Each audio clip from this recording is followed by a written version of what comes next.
الحمد لله رب العالمين والصلاة والسلام على سيد الأنبياء والمرسلين أما بعد أعوذ بالله من الشيطان الرجيم بسم الله الرحمن الرحيم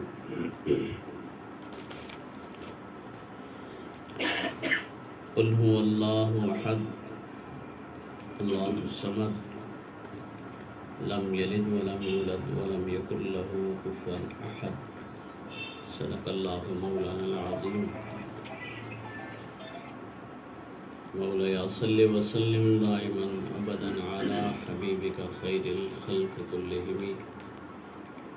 محمد سيد الكونين والثقلين والفريقين من عرب ومن عجم محمد ذكره روح لأنفسنا محمد شکرہ فرض علی اممی۔ ناظرین محترم،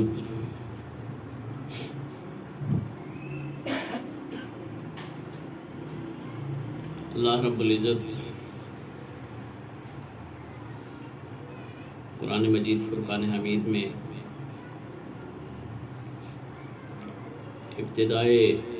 کلام سے لے کر آخر تک اپنا تعارف اللہ رب العزت نے جگہ جگہ پہ خود ارشاد فرمایا۔ اس کے باوجود کچھ لوگ ایسے ہیں جو اللہ تعالیٰ کی وحدانیت کو سمجھنے سے قاصر ہوتے ہیں، اور جو آج کی ہماری گفتگو ہے وہ بالخصوص اس معاملے پہ ہے کہ ہم اہل سنت و جماعت جو اہل حق ہیں، ہمارے بارے میں یہ کہا جاتا ہے کہ ہم جو اولیاء اللہ کے ماننے والے ہیں، رسول اللہ صلی اللہ علیہ وسلم سے عقیدت رکھنے والے ہیں، کہ ہمارا اللہ رب العزت کی ذات پہ، اس کی وحدانیت پہ، اس کے وحدہ لا شریک ہونے پہ ہمارا اعتقاد جو ہے وہ صحیح نہیں ہے۔ تو ہماری آج کی یہ جو نشست ہے، میں نے یہ سوچا کہ آپ کے سامنے، چونکہ ہمارا تعارف بالخصوص بر صغیر پاک و ہند کے مسلمان اہل سنت و جماعت کا تعارف حضرت امام احمد رضا خان بریلی رحمۃ اللہ تعالی علیہ کے افکار کی روشنی میں ہمارا تعارف، ہماری جان پہچان ہے، اور یہی سمجھا جاتا ہے جو ہمارے مخالفین ہیں وہ یہی اس بات کا پرچار کرتے ہیں کہ جو احمد رضا خان بریلی علیہ رحمت کے ماننے والے ہیں، ان کا وحدانیت، اللہ رب العزت کی وحدانیت پہ عقیدہ جو ہے وہ پختہ نہیں ہے، بلکہ وہ اللہ رب العزت کے ساتھ نعوذ باللہ شرک کرتے ہیں، اس کی شان میں کمی کرتے ہیں۔ تو میں نے یہی بہتر سمجھا کہ اس معاملے پہ ہمارے لیے اپنے توحید سے لے کر، رسالت سے لے کر، صحابہ و اہل بیت اور اولیاء اکرام کے متعلق جو ہمارا صحیح عقیدہ ہے، اس کا سمجھنا اور اس کا جاننا ہمارے لیے ضروری بھی ہے، تاکہ ہم خود بھی اس کے مطابق اپنا عقیدہ درست رکھ سکیں، اور اگر کوئی ہمیں پوچھے تو ہم اس کو بتا سکیں۔ تو اس معاملے میں پھر کیونکہ علماء کرام نے تو اپنی اپنی کتابوں میں اپنی اپنی توضیحات، اپنی اپنی تشریحات جو ہیں وہ پیش کر رکھی ہیں، لیکن میں نے عرض کی چونکہ ہماری پہچان، ہمارے عقیدہ کی پہچان امام احمد رضا خان بریلی رحمت کے وسیلہ سے ہوتی ہے، آپ کے نام سے ہوتی ہے، آپ کے تعارف سے ہوتی ہے، اور ہم پہ اعتراض بھی یہی کیا جاتا ہے کہ جو بریلوی حضرات ہیں، امام احمد رضا خان بریلی رحمت کے جو ماننے والے ہیں، یہ حضرات وحدانیت پہ، اللہ رب العزت کی توحید پہ صحیح عقیدہ نہیں رکھتے، تو بجائے اس کے کہ ہم اس پہ دلائل دیں، بہتر یہی سمجھا کہ میں وہ تحریر، وہ بات جو امام احمد رضا خان بریلی رحمت نے اللہ رب العزت کی وحدانیت کے متعلق جو اپنا عقیدہ انہوں نے بیان کیا، میں اس کو آپ کے سامنے بھی رکھوں اور اس میڈیا کے وسیلہ سے جتنے لوگوں تک یہ پیغام پہنچتا ہے ان کو بتاؤں کہ امام احمد رضا خان بریلی رحمت نے ہم تک جو اللہ رب العزت کی وحدانیت کے متعلق اپنے افکار اور اپنا عقیدہ پہنچایا، اور ہمیں جس عقیدے پہ قائم ہونے کی، جس عقیدے کو سمجھنے کی اور جس عقیدے کو آگے پھیلانے کی تعلیم دی، اس میں اگر دیکھا جائے تو ذرا برابر بھی اس عقیدے سے انحراف نہیں ہے جس بات کو اللہ رب العزت نے قرآن مجید فرقان حمید نے اپنی ذات اور اپنی عظمت کے متعلق پیش فرمایا ہے۔ حضرت امام احمد رضا خان بریلی رحمت لکھتے ہیں کہ اللہ تعالی واحد ہے، اپنی ربوبیت اور الوہیت میں اس کا کوئی شریک نہیں، یعنی اللہ رب العزت کے رب ہونے میں بھی اس کا کوئی شریک نہیں، اللہ رب العزت کے الہ اور معبود ہونے میں بھی اس کا کوئی شریک نہیں، وہ یکتا ہے اپنے افعال میں، اپنے کام کرنے میں، وہ جو بھی کام کرتا ہے اس کا وہ اپنا ہی کام ہے، اس میں اس کے ساتھ کوئی شریک نہیں ہے۔ تمام کائنات کو اللہ رب العزت نے بنایا ہے، وہ اکیلا ہے، اس کی ذات میں کوئی اس کا قسیم نہیں، اس کا کوئی حصے دار نہیں ہے۔ پھر آپ فرماتے ہیں کہ وہ ایسا واحد ہے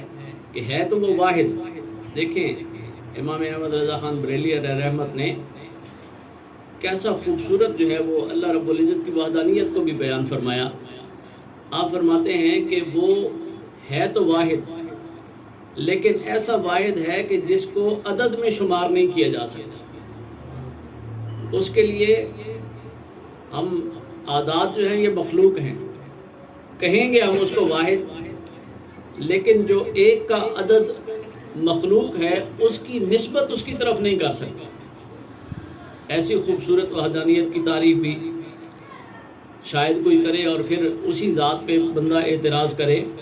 کہ امام احمد رضا خان بریلی رحمت اللہ رب العزت کی وحدانیت کو ماننے والے نہیں۔ آپ فرماتے ہیں کہ وہ کہتا ہے کہ قل هو اللہ احد، اللہ ایک ہے، ہم بھی کہتے ہیں اللہ ایک ہے، لیکن اس ایک کو شمار و گنتی میں نہیں لا سکتا، ہم کوئی اس کا ہمثانی اور ہم جنس کہلا سکے اللہ تعالیٰ کی ذات، اس کی صفات کے ساتھ شریک جو ہے یہ محض وہم انسانی کی اختراع اور ایجاد ہے۔ اللہ تعالیٰ کی ذات کے ساتھ بھی اور اس کی صفات کے ساتھ بھی کوئی شریک نہیں ہو سکتا۔ پھر آپ فرماتے ہیں کہ اللہ تعالیٰ خالق ہے ہر شے کا، ہر چیز اس نے بنائی ہے اور اس کی تخلیق کی کوئی وجہ نہیں ہے کہ اس نے فلاں چیز کو فلاں وجہ سے پیدا فرمایا، بلکہ اس کے افعال جو ہیں وہ علت و سبب کے محتاج نہیں ہیں، نہ اس کے فعل کی کوئی غرض ہے، کیونکہ غرض اس فائدہ کو کہتے ہیں جو فاعل کی طرف رجوع کرے۔ آپ فرماتے ہیں کہ اللہ تعالیٰ کو اس پوری کائنات کی تخلیق میں کسی بھی جو تخلیق اس نے فرمائی ہے اس پوری کائنات میں، اس کے لیے ہم یہ عقیدہ نہیں رکھ سکتے کہ اللہ رب العزت کو اس چیز کی تخلیق کرنے سے اللہ کی فلاں غرض تھی، تو اس نے اس کیڑے کو، اس جانور کو، اس پرندے کو، اس ستارے کو، اس سورج کو، کائنات کی کسی بھی تخلیق کو اللہ تعالیٰ نے کسی غرض سے پیدا نہیں فرمایا، بلکہ وہ ایسی ذات ہے جو اغراض سے پاک ہے، اور اس کے افعال جو ہیں وہ علت سے پاک، وہ ہر چیز کو تخلیق کرنے والا ہے۔ پھر آپ فرماتے ہیں اللہ تعالیٰ فعال ہے، فعال لما یرید، قرآن مجید فرقان حمید میں آتا ہے کہ اللہ تعالیٰ جو چاہتا ہے وہ کر لیتا ہے۔ اور پھر آپ فرماتے ہیں کہ وہ بادشاہ ہے، ملک ہے، سلطان ہے، بادشاہ ہے، لیکن بادشاہ ایسا ہے کہ اس کا کوئی وزیر نہیں ہے۔ بادشاہوں کو پوری کائنات میں جہاں کہیں بھی سلطنت ہوتی ہے، بادشاہ ہوتے ہیں، وہاں پر اس بادشاہ کو آگے کام کرنے کے لیے اپنے وزیر اور مشیر جو ہے ان کی ضرورت ہوتی ہے۔ ان وزراء کے ذریعے وہ اپنے احکامات پہنچاتا ہے، مشیروں کے مشورے سے وہ اپنی سلطنت کے کام چلاتا ہے۔ لیکن اللہ تعالیٰ ایسا بادشاہ ہے کہ نہ اس کا کوئی وزیر ہے، نہ اس کا کوئی مشیر ہے، نہ اس کو کوئی مشورہ دینے والا ہے، نہ اس کے کام کو کوئی آگے پہنچانے والا ہے، وہ خود ہی ہر کام کرتا ہے۔ پھر آپ فرماتے ہیں کہ حیات، کلام، سمع، بصر، ارادہ، قدرت، علم، یہ تمام صفات اور اللہ تعالیٰ کی جتنی بھی صفات ہیں وہ اس کی ذاتی صفات ہیں۔ اللہ تعالیٰ کی، آپ نے لکھا کہ اللہ تعالیٰ کی کسی صفت کے ساتھ بھی مخلوق کی کسی صفت کی مشابہت یہ ممکن ہی نہیں ہے۔ ہم یہ کہتے ہیں، کلام کرتے ہیں کہ بالخصوص اولیاء کرام کے متعلق اگر ہم کہیں کہ ان کی ارواح جو ہے وہ سنتی بھی ہیں، وہ دیکھتی بھی ہیں، وہ علم بھی رکھتی ہیں۔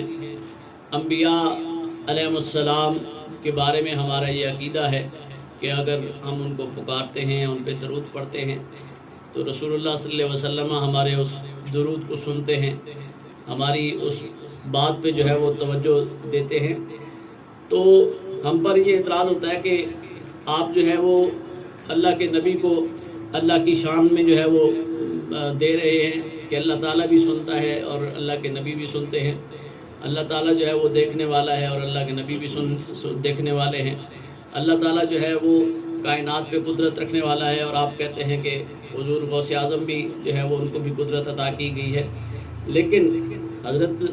امام احمد رضا خان بریلوی علیہ رحمت فرماتے ہیں کہ جو اللہ تعالیٰ کی صفات ہیں، اس کی حیات ہے، اس کا کلام کرنا ہے، اس کا سننا ہے، اس کا دیکھنا ہے، اس کا ارادہ کرنا ہے، اس کی قدرت ہے، اس کا علم ہے، یہ ساری کی ساری اللہ تعالیٰ کی ذاتی صفات ہیں۔ ان میں اس کا کوئی مشابہ نہیں ہے، اس کی کوئی مثال والا نہیں ہے۔ ہم کسی کو یہ نہیں کہہ سکتے کہ فلاں کا علم ایسا ہے جیسے اللہ کا علم ہے، فلاں کی بصارت ایسی ہے جیسے اللہ کی بصارت ہے، بلکہ آپ فرماتے ہیں کہ بڑا خوبصورت جملہ آپ نے لکھا، آپ فرماتے ہیں کہ یہ جو صفات ہیں ان کی اللہ تعالیٰ کے علم کے ساتھ، یعنی اللہ تعالیٰ بھی علم رکھنے والا ہے اور انسان بھی علم رکھنے والا ہے، اور اللہ تعالیٰ جو ہے وہ بھی قدرت رکھنے والا ہے اور انسان کو بھی اللہ نے قدرت دی ہے۔ تو آپ فرماتے ہیں کہ یہ صرف عین، لام، میم، کاف، دال، رے، تے، یعنی اللہ بھی علم رکھنے والا ہے اور انسان بھی علم رکھنے والا ہے، تو اس میں صرف عین، لام، میم کے حروف ایک ہیں، لیکن انسان کے علم میں اور اللہ تعالیٰ کے علم میں کوئی مشابہت نہیں، کوئی مماثلت نہیں۔ اس کا علم ذاتی ہے، اس کی بصر ذاتی ہے، اس کی سماعت ذاتی ہے، اس کا ارادہ کرنا ذاتی ہے، اس کا قدرت رکھنا ذاتی ہے، اور کائنات میں کسی مخلوق کو بھی جو بھی تھوڑا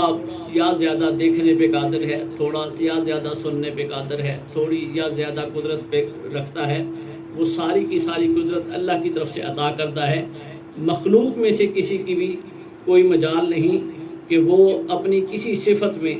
اللہ تعالیٰ کے ساتھ کوئی مشابہت یا مماثلت رکھ سکے۔ ذات پاک اس کی ند و ضد، یعنی ند سے مراد نظیر، ضد سے مراد اس کے مقابل، شبیہ و مثال، کیف و کم، شکل و جسم، جہت و مکان، اس سب سے پاک ہے۔ اللہ تعالیٰ کے بارے میں ہم یہ نہیں کہہ سکتے کہ اللہ تعالیٰ آسمانوں میں ہے، اللہ تعالیٰ جو ہے وہ زمین سے نیچے ہے، اللہ تعالیٰ دائیں طرف ہے، اللہ تعالیٰ بائیں طرف ہے۔ رب تعالیٰ کے متعلق کسی بھی سمت کا تعین نہیں کیا جا سکتا۔ یہ جو ہم کہتے ہیں کہ آسمانوں کی طرف نگاہ کرتے ہیں یا اللہ تعالیٰ کو پکارنے کے لیے ہم بلندی کی طرف دیکھتے ہیں، اس کی وجہ صرف یہی ہے کہ چونکہ کائنات ساری کی ساری اللہ تعالیٰ کے عرش کے نیچے ہے اور اس کے اوپر اللہ تعالیٰ جو ہے وہ جہاں اس کی منشا ہے، جہاں اس کی مراد ہے، وہاں وہ متمکن ہے، لیکن اس وجہ سے جو بھی دیکھتا ہے وہ بلندی کی طرف دیکھتا ہے اور یہ سمجھ کر کہ اللہ تعالیٰ بلندی کی جانب ہے، لیکن اس بلندی میں بھی اس کی کوئی سمت جو ہے وہ متعین نہیں کی جا سکتی۔ یہ نہیں کہا جا سکتا کہ وہ ان آسمانوں کے اوپر ہی ہے، بلکہ اس سمت کو، اس مکان کو، اس زمانے کو مقید کرنا، اس سے اس کی ذات پاک ہے۔ اللہ تعالیٰ زمان و مکان سے بھی پاک ہے، نہ والد ہے اللہ تعالیٰ، نہ مولود ہے، نہ اس کا کوئی بیٹا ہے۔ لم یلد ولم یولد، قرآن مجید میں اللہ کا کریم خود ارشاد فرماتے ہیں کہ نہ وہ کسی سے جنا گیا، نہ اس نے کوئی بیٹا جنا، وہ ہر مماثلت سے، ہر مطابقت سے پاک ہے۔ آپ فرماتے ہیں مسلمان پر لا الہ الا اللہ ماننا، اللہ سبحانہ و تعالیٰ کو احد صمد لا شریک لہو جاننا فرض اول اور مدار ایمان ہے۔ اللہ ایک ہے، اس کا کوئی شریک نہیں، نہ ذات میں نہ صفات میں۔ ذات میں کیوں نہیں؟ کیونکہ وہ خود انسان اقرار کرتا ہے لا الہ الا اللہ۔ صفات میں بھی اللہ تعالیٰ کا کوئی شریک نہیں، کیونکہ قرآن مجید میں آیا لیس کمثلہ شیء۔ اس کے ناموں میں بھی اللہ تعالیٰ کے ساتھ کوئی شریک نہیں، کیونکہ اللہ تعالیٰ قرآن مجید میں ارشاد فرماتے ہیں هل تعلم له سمیہ، کیا اس کے نام کا کوئی دوسرا جانتے ہو؟ یعنی جیسا اللہ کا نام ہے وہ اسی کی صفت ہے۔ اللہ رحمان ہے، رحیم ہے، کریم ہے، حلیم ہے، وہ غفار ہے، ستار ہے۔ وہ جو بھی نام ہے اس نام میں بھی کوئی دوسرا اس کے ساتھ شریک نہیں ہو سکتا۔ اللہ تعالیٰ کے احکامات میں کوئی اس کے ساتھ شریک نہیں ہو سکتا۔ لا یشرک فی حکمہ احد، یہ اللہ تعالیٰ کا حکم ہے اور امام احمد رضا خان بریلی علیہ رحمت کا عقیدہ ہے۔ ہم پر یہ الزام لگایا جاتا ہے کہ ہم یہ سمجھتے ہیں کہ اللہ تعالیٰ چاہے نہ چاہے انبیاء کرام ہمارا کام کروا سکتے ہیں، اولیاء کرام ہمارا کام کروا سکتے ہیں۔ امام احمد رضا خان بریلی علیہ رحمت فرماتے ہیں ولا یشرک فی حکمہ احد، ہمارا یہ عقیدہ ہے، اہل سنت و جماعت کا یہ عقیدہ ہے کہ اللہ تعالیٰ کے کام میں، احکامات میں کوئی اس کے ساتھ شریک نہیں ہو سکتا۔ اللہ اپنا کام خود کرتا ہے، جیسے چاہتا ہے ویسے کرتا ہے۔ انبیاء و اولیاء اگر کسی کی سفارش کرتے ہیں، اگر کسی کا کام کرتے ہیں تو وہ اللہ تعالیٰ کے حکم اور اجازت سے کرتے ہیں۔ وہ اپنی طرف سے اللہ تعالیٰ کی اجازت کے بغیر نہ کسی کی مدد کر سکتے ہیں، نہ کسی کے کام آ سکتے ہیں۔ اللہ تعالیٰ کے افعال میں بھی اس کا کوئی شریک نہیں۔ حال من خالق غیر اللہ، اللہ کریم قرآن مجید میں ارشاد فرماتے ہیں نہ اللہ تعالیٰ کی سلطنت میں کوئی اس کا شریک ہے، ولم یکن لہ شریک فی الملک، اور جس طرح اس کی ذات اور ذاتوں کے مشابہ نہیں، یوں ہی اس کی صفات میں صفات مخلوق کے مماثل نہیں۔ یعنی یہ اعلیٰ حضرت فرما رہے ہیں کہ ہم پر یہ نہ سمجھا جائے کہ ہم اگر کہتے ہیں کہ اولیاء کرام جو ہے وہ سنتے بھی ہیں، دیکھتے بھی ہیں، کام بھی کرتے ہیں، کسی کی مدد بھی کرتے ہیں، یا انبیاء کے متعلق ہمارا یہ عقیدہ ہے کہ وہ زندہ ہیں اور اپنی قبور میں سماعت بھی کرتے ہیں، بصارت بھی رکھتے ہیں، قدرت بھی رکھتے ہیں، تو ہم انہیں اللہ کے ساتھ شریک ٹھہرا رہے ہیں؟ نہیں، بلکہ اللہ کی حیات ایسی ہے کہ جس کا کوئی مماثل نہیں، اس کی کوئی مثال نہیں دی جا سکتی۔ انبیاء کی جو حیات ہے وہ اللہ کی عطا کردہ ہے، جو اولیاء کی حیات ہے وہ اللہ کی عطا کرتا ہے، وہ اللہ کے حکم سے زندہ ہیں، وہ اللہ کی عطا سے زندہ ہیں۔ لیکن اللہ تعالیٰ کی حیات ایسی ہے کہ وہ خود اپنی ذات میں زندہ ہے، نہ اس کی حیات کی کوئی مثال دی جا سکتی ہے، نہ اس کا کوئی مماثل ہو سکتا ہے۔ تو جب یہ مماثلت ہی نہیں ہے، نہ اس کی ذات میں مماثلت ہے، نہ اس کی صفات میں ہم مماثلت کو تسلیم کرتے ہیں، تو پھر یہ یقین رکھنا چاہیے کہ ہم مخلوق پر اللہ تعالیٰ کے احسان کو یاد کرتے ہیں، کہ اللہ تعالیٰ نے اپنے انبیاء پہ، اپنے اولیاء پہ یہ احسان فرما رکھا ہے کہ ان کو بصارت بھی عطا کر رکھی ہے، ان کو سماعت بھی عطا کر رکھی ہے، ان کو قدرت بھی عطا کر رکھی ہے، لیکن وہ اس میں سے کسی صفت میں بھی اللہ کے ساتھ شریک نہیں ہے۔ پھر آپ فرماتے ہیں تمام عزتیں اس کے حضور پست ہیں، فرشتے ہوں یا جن، انسان ہوں یا کوئی اور مخلوق، کوئی بھی اس سے بے نیاز نہیں ہے، سب اس کے فضل کے محتاج ہیں، اور زمانے حال و کال سے اپنی پستیوں، اپنی احتیاجوں کے معترف اس کے حضور سائل ہیں، اس کی بارگاہ میں ہاتھ پھیلائے ہوئی ہیں، اور ساری مخلوقات چاہے وہ زمینی ہو یا آسمانی اپنی اپنی حاجات اور مرادیں اسی حق تعالیٰ سے طلب کرتی ہیں۔ امام احمد رضا خان بریلی علیہ رحمت کا قطعاً یہ عقیدہ نہیں ہے کہ اللہ تعالیٰ کے سوا بھی کوئی ایسی ذات ہے جو عطا کرنے کے قادر ہے۔ آپ فرما رہے ہیں پوری اس کائنات میں جو بھی مخلوق ہے وہ اس زمین پہ موجود ہے، وہ آسمانوں پہ موجود ہے، وہ فرشتے ہیں، وہ جنات ہیں، وہ انبیاء ہیں، وہ اولیاء ہیں، وہ چرند پرند ہیں، وہ شجر و حجر ہیں، کوئی بھی مخلوق ہے، وہ اگر دستے سوال دراز کرتی ہے، اپنا ہاتھ اٹھاتی ہے، اپنی کسی حاجت کو پورا کرنے کے لیے مانگتی ہے، تو وہ صرف اور صرف اس ذات سے مانگتی ہے، اور اسی کی ذات اس لائق ہے کہ اس سے مانگا جائے۔ سب ہستیاں اس کے آگے نیست ہیں، اللہ تعالیٰ کے سامنے کسی کی کوئی ہستی نہیں ہے، سب ہستیاں اس کے سامنے نیست ہیں۔ کل شیء ہالک الا وجہہ، ایک اللہ جو ہے اسی کو بقا ہے، اس کے چہرے کو بقا ہے، اس کی ذات کو بقا ہے، باقی سب کچھ فنا ہو جانے والا ہے۔ تو پھر آپ نے فرمایا کہ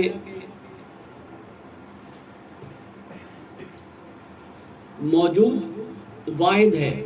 نہ وہ واحد جو چند اجزاء سے مل کر مرکب ہو،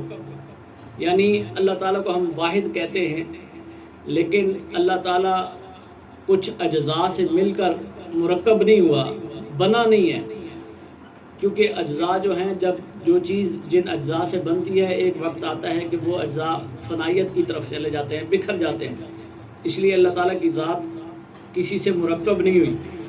نہ وہ واحد جو چاند کی طرف تحلیل ہو جائے، نہ ہی اللہ تعالیٰ کی ذات وحدانیت ایسی ہے کہ اس کے جو ہے اس میں تحلیل ہونا آ جائے کہ اس کے اجزاء جو ہیں وہ بکھر سکیں۔ پھر آپ فرماتے ہیں کہ اس کی ذات جسم و جسمانیات سے پاک ہے۔ ہم اللہ تعالیٰ کے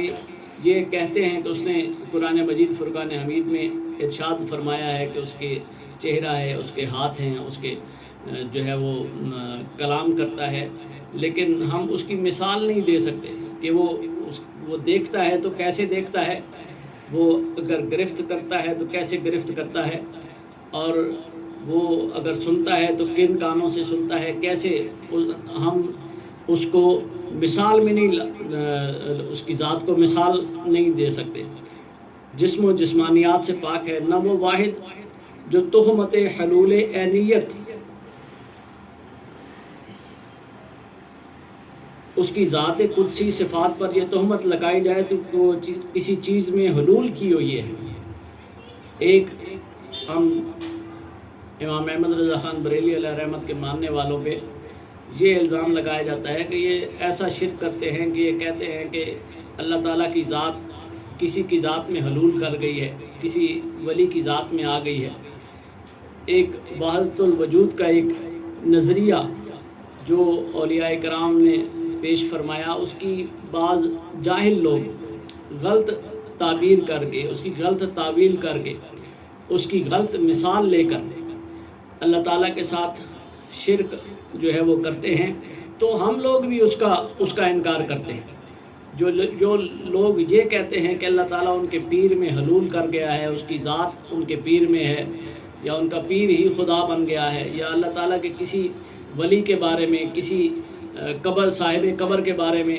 وہ یہ یقین رکھتے ہیں کہ اللہ تعالیٰ نے ان کی ذات میں حلول کیا ہوا تھا، تو ہم بھی یہ کہتے ہیں کہ وہ شرک کرتے ہیں۔ وہ امام احمد رضا خان بریلی علیہ رحمت کے عقیدے پہ نہیں ہے، وہ لوگ جاہل ہیں وہ بدعتی ہیں، وہ کافر ہو سکتے ہیں، وہ مشرک ہو سکتے ہیں اگر وہ اپنے عقیدے میں یہ کہنے والے ہیں کہ اللہ تعالیٰ کی ذات کسی کی ذات میں حلول کر گئی ہے، کسی شجر میں، کسی حجر میں، کسی ولی کے جسم میں اللہ تعالیٰ کا جو ہے وہ جسم آ گیا ہے یا اس کی قدرت آ گئی ہے۔ تو یہ جو چیزیں ہیں ہمارے اہل سنت و جماعت اور بالخصوص امام احمد رضا خان بریلوی اور ان کے ماننے والوں کے یہ عقیدہ نہیں ہے، بلکہ آپ فرماتے ہیں کہ وہ ایسا واحد ہے جو تہمت حلول عینیت سے پاک ہے، نہ وہ کسی چیز میں حلول کرتا ہے، نہ کوئی چیز اس کی ذات احدیت میں حلول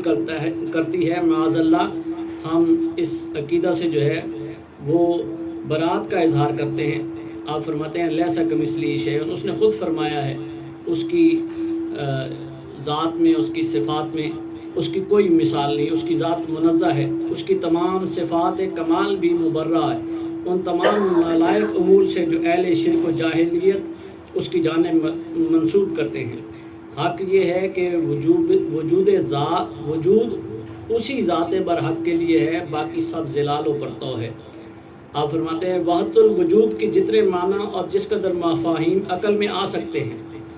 وہ یہی ہے کہ وجود واحد، موجود واحد، باقی سب اس کے مظاہر ہیں اور آئینے کہ اپنی حد ذات میں اصلاً وجود و ہستی سے بہرہ نہیں رکھتے۔ آپ فرماتے ہیں کہ یہ اہل اتحاد کا قول ہے جو ایک فرقہ کافرہ ہیں، جو لوگ یہ کہتے ہیں کہ اللہ تعالیٰ کی ذات کسی کی ذات کے ساتھ اتحاد کر گئی ہے، اس میں حلول کر گئی ہے، ہمارے پیر میں جو ہے وہ اللہ تعالیٰ کی ذات آ گئی ہے، اس کا مظہر ہو گیا ہے اللہ تعالیٰ۔ مظہر ہونا اور چیز ہے، لیکن کسی کی ذات میں اللہ تعالیٰ کی ذات کا آ جانا اور اس کا خدا بن جانا اور خدا سمجھ کے اس کو سجدہ کرنا، آپ فرماتے ہیں یہ فرقہ کافروں کا ہے اور یہ کافروں کا قول ہے، یہ اہل اسلام کا قول نہیں ہے۔ ہاں ہم وحدت الوجود کے قائل ہیں، اور وحدت الوجود یہ ہے کہ موجود اسی کی ذات ہے، باقی سب اس کے مظاہر ہیں، اور کسی ذات کا مظہر ہونا اور بات ہے اور کسی کی ذات کا عین ہو جانا اور بات ہے۔ اللہ تعالیٰ وحدہ لا شریک ہے، وہ نہ کسی کی ذات کا عین ہو سکتا ہے، نہ کسی ذات میں حلول کر سکتا ہے۔ البتہ جن اولیاء کرام کو اللہ تعالیٰ کی ذات کا مشاہدہ ہوتا ہے تو حضرت مجدد الفسانی رضی اللہ تعالیٰ عنہ اس وحدت الوجود کے قول کو بڑی آسانی سے سمجھاتے ہیں۔ آپ فرماتے ہیں کہ آپ اگر دن کے روشن حصے میں جب سورج جو ہے وہ خوب چمک رہا ہوتا ہے تو جب اگر آپ سورج کی طرف ٹکٹکی باندھ کر دیکھیں تو تھوڑی دیر کے بعد وہاں سے نظر اٹھا کر اگر آپ کائنات کی طرف نگاہ ڈالیں گے تو آپ کو اندھیرا ہی اندھیرا نظر آئے گا۔ آپ کو اس روشنی کی چمک کی وجہ سے، سورج کی روشنی کی چمک کی وجہ سے آپ کو اپنے آس پاس کوئی چیز نظر نہیں آئے گی۔ تو اولیاء کرام بھی جب اللہ رب العزت کے جلووں کا دیدار کرتے ہیں، اللہ کریم کی تجلیات ان پہ پڑتی ہیں اور وہ ان کا اللہ رب العزت کی تجلیات کا دیدار کرتے ہیں، تو آپ فرماتے ہیں وہ روشنی اللہ کی، اللہ نور السماوات والارض، اللہ تعالیٰ کے نور کی جب روشنی کا مشاہدہ کرتے ہیں تو یہ جو دنیاوی سورج ہے جب ہم اس کی طرف اپنی آنکھ اٹھاتے ہیں تو ہمیں باقی کائنات میں کچھ نظر نہیں آتا۔